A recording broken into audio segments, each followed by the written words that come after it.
Sabre Montador was laid to rest this past weekend in Mississauga, Ontario after suddenly passing away. 7 Eyewitness News has now learned the 35-year-old committed to donating his brain to research while he was still playing in the NHL.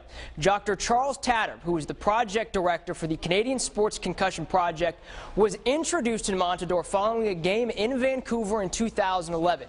It was during their interaction, he says, Montador spoke of the multiple injuries and concussions he sustained over his career, expressing interest in donating his brain to research. The Concussion Project examines the correlation between repeated concussions and its effects on the brain, such as brain degeneration, commonly referred to as chronic traumatic encephalopathy, or CTE.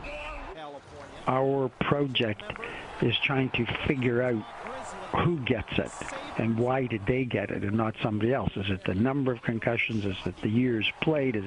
What is it? And we're not there yet.